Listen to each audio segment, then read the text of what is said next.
time for the next episode of Security 101, and this week we're going to talk about drive-by downloads.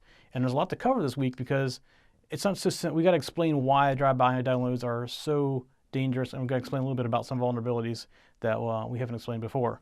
So I want to talk about vulnerabilities. First of all, I think I mentioned this in our first episode. A vulnerability is basically a bug in a program that people find and exploit, and they use that bug to get into your machine to install other software, whether it be malware that does nasty things, or another piece of software that downloads more malware, and it's called a dropper. But basically, as people write programs, they can't find all the bugs. I mean, they try, they really do try, but they have people out there that are scrubbing through those programs of theirs, trying to find the bugs that they can exploit. So that's a vulnerability. And every program has vulnerabilities. You're never going to find them all. It's just almost impossible. Over a long period of time, eventually you'll probably get the bulk of them worked out. But that's what it is. That's what a vulnerability is. It's basically a bug.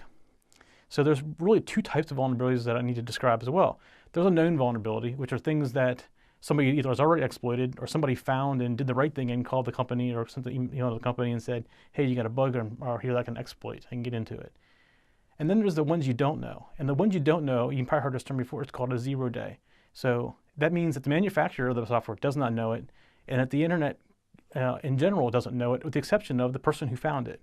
And what that person is going to do is they're going to sell it on an underground website for an amount of money, and people who are trying to exploit the malware are going to rent it or buy it from them, and they're going to distribute it. Well, when it's first found, it's called a 0 day because it's the first day that we've seen it. So that's what a 0 day is, and there's new ones coming out all the time. That's because this group of people are going through programs trying to find all these different bugs in programs. And it's something like Java that's still being updated. Like they went from version 6 to version 7.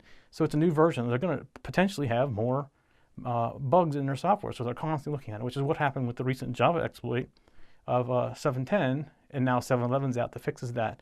7.10, the vulnerability was so bad they could actually take over your computer remotely. So the US government recommended you disable Java or take it or uninstall Java. And 7.11 came out, which fixed that vulnerability. So that was a 0 day vulnerability because it was unknown. And they took great advantage over that as well. So now we're going to explain drive-by downloading. So you have you're surfing the web, and you have something on your computer that's vulnerable.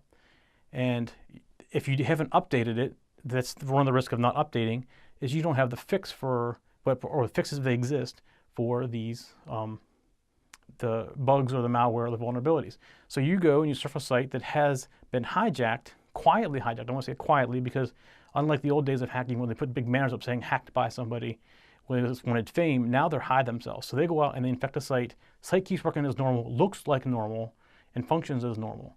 But when you get there, they go to your machine and they go through, okay, he has this version of Java, he's okay. He has this version of Flash. Oh, that version of Flash has this vulnerability. Let's use that to install software. So that's called drive-by downloading. You basically go to a site and you get infected because you have something that's vulnerable. And these programs are very sophisticated. They will go through tons of different versions of software to figure out what you have that they can use to put their software on your machine.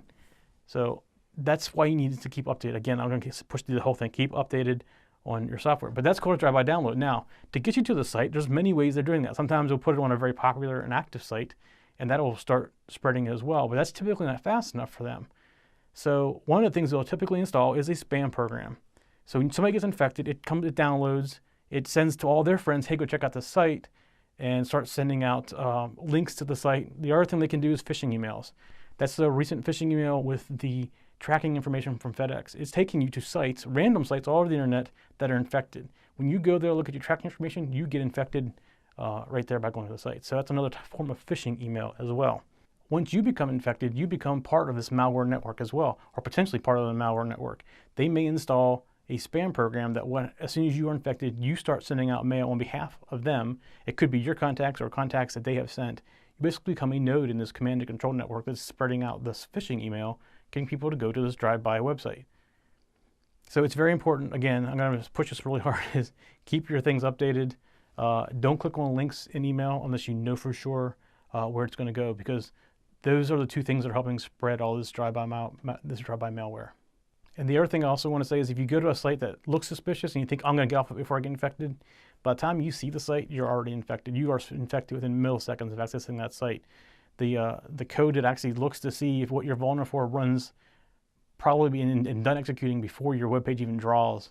And as far as the downloader goes, it's going to be a really small file that will download more stuff in the background. So by the time you get to a site that's even questionable, you're already infected before you see it. So again, just want to explain a little bit what drive-by downloads were.